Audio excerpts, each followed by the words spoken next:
আমি হুজুর সাল্লাল্লাহু আলাইহি ওয়াসাল্লামের নিকট জিজ্ঞাসা করিলাম, আল্লাহ তাআলার নিকট সবচেয়ে বেশি প্রিয় আমল কোনটি?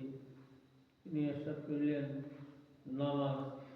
আমি জিজ্ঞাসা করিলাম, তারপর কোন আমল? তিনি বলিলেন, পিতামাতার সহিত সদ্ব্যবহার। আমি জিজ্ঞাসা করিলাম, তারপর কোন আমল? তিনি বলিলেন, আল্লাহর পথে জিহাদ।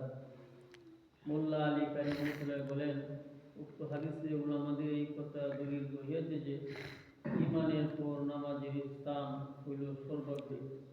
ইহা সমর্থন সহিহ হাদিস দ্বারাও হয়, যাহাতে ইরশাদ হইয়াছে, অর্থাৎ নামাজই হইল সর্বোত্তম আমল, যাহা আল্লাহ তাআলা বান্দাদের জন্য নির্ধারিত হইয়া দিয়েছেন।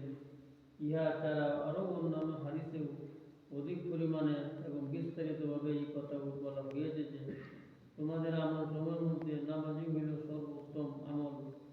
যেমন জামে সুগের কিতাবে হযরত সাওবান ইবনে উমর রাদিয়াল্লাহু হাদিসে বর্ণনা করা হয়েছে যে হযরত ইবনে মাসউদ রাদিয়াল্লাহু আনাস রাদিয়াল্লাহু হইতে সময় মতো নামাজ পড়া সর্বোত্তম আমল বর্ণনা করা হয়েছে।